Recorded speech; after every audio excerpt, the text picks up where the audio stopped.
Are you tired of setting goals that never turn into habits? Do you want to build a better version of yourself, starting today? In this audiobook, we explore James Clear's Atomic Habits, a powerful guide to breaking bad habits, building good ones, and mastering the tiny changes that lead to remarkable results.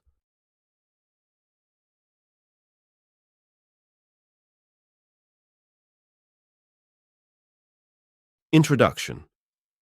My story. On the final day of my sophomore year of high school, I was hit in the face with a baseball bat.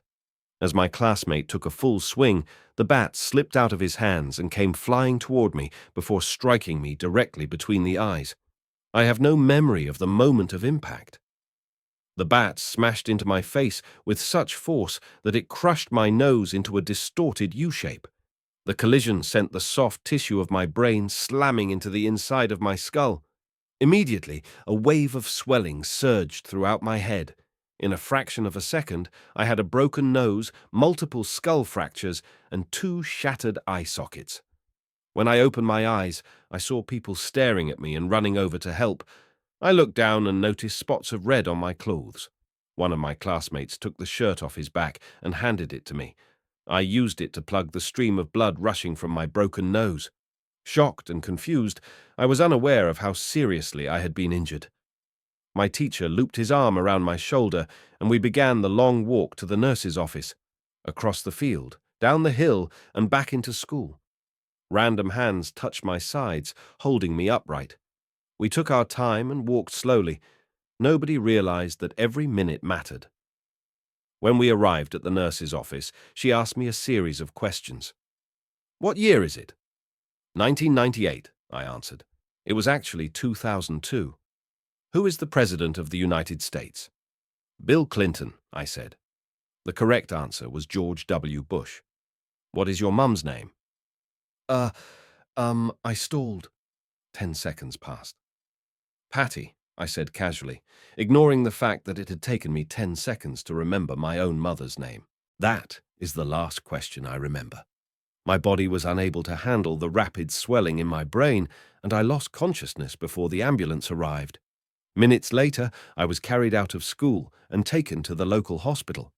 Shortly after arriving, my body began shutting down. I struggled with basic functions like swallowing and breathing. I had my first seizure of the day.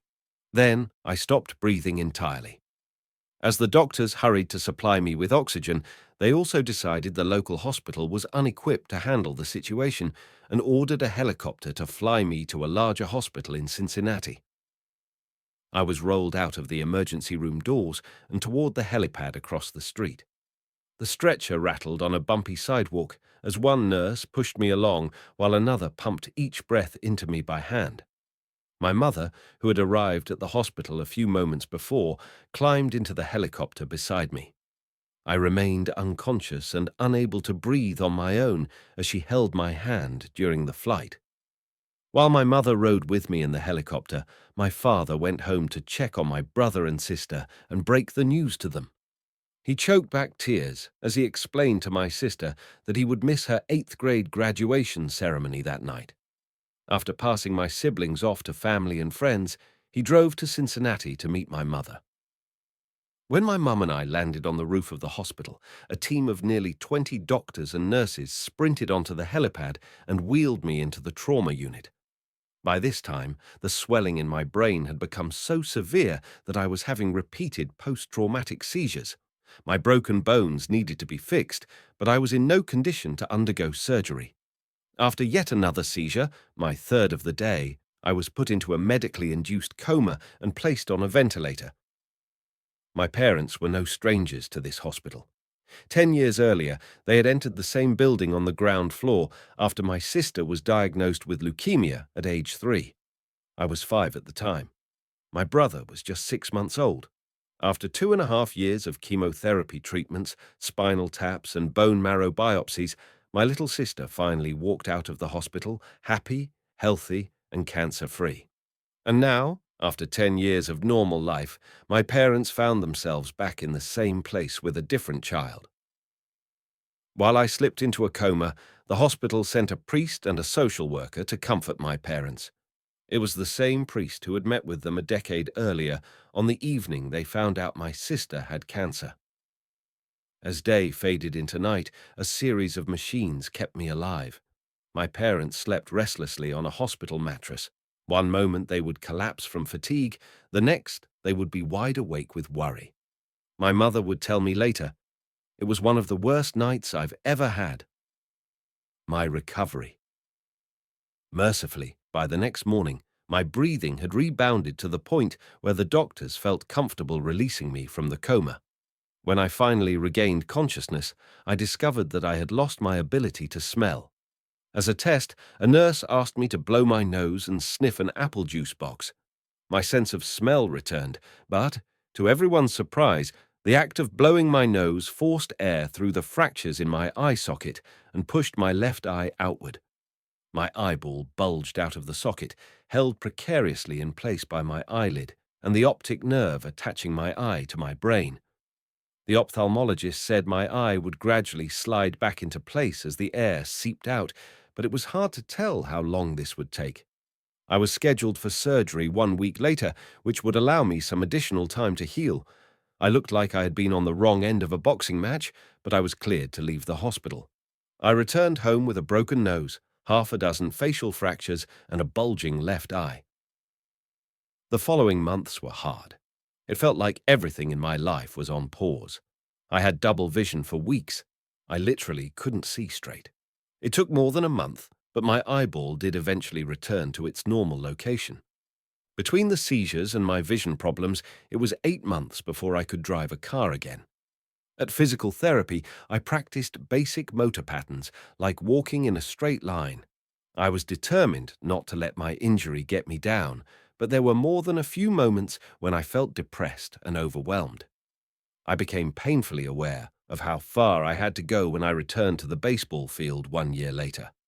Baseball had always been a major part of my life. My dad had played minor league baseball for the St. Louis Cardinals, and I had a dream of playing professionally, too. After months of rehabilitation, what I wanted more than anything was to get back on the field. But my return to baseball was not smooth. When the season rolled around, I was the only junior to be cut from the varsity baseball team. I was sent down to play with the sophomores on junior varsity. I had been playing since age 4, and for someone who had spent so much time and effort on the sport, getting cut was humiliating. I vividly remember the day it happened. I sat in my car and cried as I flipped through the radio, desperately searching for a song that would make me feel better. After a year of self-doubt, I managed to make the varsity team as a senior, but I rarely made it on the field. In total, I played 11 innings of high school varsity baseball, barely more than a single game. Despite my lackluster high school career, I still believed I could become a great player, and I knew that if things were going to improve, I was the one responsible for making it happen. The turning point came 2 years after my injury, when I began college at Denison University. It was a new beginning, and it was the place where I would discover the surprising power of small habits for the first time. How I learned about habits. Attending Denison was one of the best decisions of my life. I earned a spot on the baseball team, and, although I was at the bottom of the roster as a freshman, I was thrilled. Despite the chaos of my high school years, I had managed to become a college athlete. I wasn't going to be starting on the baseball team anytime soon, so I focused on getting my life in order. While my peers stayed up late and played video games, I built good sleep habits and went to bed early each night. In the messy world of a college dorm, I made a point to keep my room neat and tidy. These improvements were minor, but they gave me a sense of control over my life. I started to feel confident again, and this growing belief in myself rippled into the classroom as I improved my study habits and managed to earn straight A's during my first year. A habit is a routine or behavior that is performed regularly and, in many cases, automatically. As each semester passed, I accumulated small but consistent habits that ultimately led to results that were unimaginable to me when I started. For example, for the first time in my life, I made it a habit to lift weights multiple times per week, and in the years that followed, my 6-foot 4-inch frame bulked up from a featherweight 170 to a lean 200 pounds. When my sophomore season arrived, I earned a starting role on the pitching staff. By my junior year, I was voted team captain, and at the end of the season, I was selected for the all-conference team. But it was not until my senior season that my sleep habits, study habits, and strength training habits really began to pay off. 6 years after I had been hit in the face with a baseball bat, flown to the hospital, and placed into a coma, I was selected as the top male athlete at Denison University and named to the ESPN Academic All-America team, an honor given to just 33 players across the country. By the time I graduated, I was listed in the school record books in 8 different categories. That same year, I was awarded the university's highest academic honor, the President's Medal. I hope you'll forgive me if this sounds boastful. To be honest, there was nothing legendary or historic about my athletic career. I never ended up playing professionally. However, looking back on those years, I believe I accomplished something just as rare. I fulfilled my potential, and I believe the concepts in this book can help you fulfill your potential as well. We all face challenges in life. This injury was one of mine, and the experience taught me a critical lesson. Changes that seem small and unimportant at first will compound into remarkable results if you're willing to stick with them for years. We all deal with setbacks, but in the long run, the quality of our lives often depends on the quality of our habits. With the same habits, you'll end up with the same results. But with better habits, anything is possible. Maybe there are people who can achieve incredible success overnight. I don't know any of them, and I'm certainly not one of them. There wasn't one defining moment on my journey from medically induced coma to academic All-American. There were many. It was a gradual evolution, a long series of small wins and tiny breakthroughs. The only way I made progress, the only choice I had, was to start small. And I employed this same strategy a few years later when I started my own business and began working on this book. How and why I wrote this book. In November 2012, I began publishing articles at jamesclear.com. For years, I had been keeping notes about my personal experiments with habits, and I was finally ready to share some of them publicly. I began by publishing a new article every Monday and Thursday. Within a few months, this simple writing habit led to my first 1,000 email subscribers, and by the end of 2013, that number had grown to more than 30,000 people. In 2014, my email list expanded to over 100,000 subscribers, which made it one of the fastest-growing newsletters on the internet. I had felt like an imposter when I began writing 2 years earlier, but now I was becoming known as an expert on habits, a new label that excited me but also felt uncomfortable. I had never considered myself a master of the topic, but rather someone who was experimenting alongside my readers. In 2015, I reached 200,000 email subscribers and signed a book deal with Penguin Random House to begin writing the book you are reading now. As my audience grew, so did my business opportunities. I was increasingly asked to speak at top companies about the science of habit formation, behavior change, and continuous improvement. I found myself delivering keynote speeches at conferences in the United States and Europe. In 2016, my articles began to appear regularly in major publications like Time, Entrepreneur, and Forbes. Incredibly, my writing was read by over 8 million people that year. Coaches in the NFL, NBA, and MLB began reading my work and sharing it with their teams. At the start of 2017, I launched the Habits Academy, which became the premier training platform for organizations and individuals interested in building better habits in life and work. Fortune 500 companies and growing startups began to enroll their leaders and train their staff.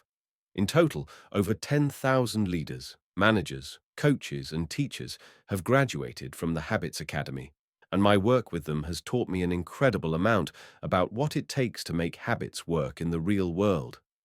As I put the finishing touches on this book in 2018, jamesclear.com is receiving millions of visitors per month, and nearly 500,000 people subscribe to my weekly email newsletter. a number that is so far beyond my expectations. When I began that, I'm not even sure what to think of it. How this book will benefit you. The Entrepreneur and Investor. Naval Ravikant has said, "To write a great book, you must first become the book." I originally learned about the ideas mentioned here because I had to live them.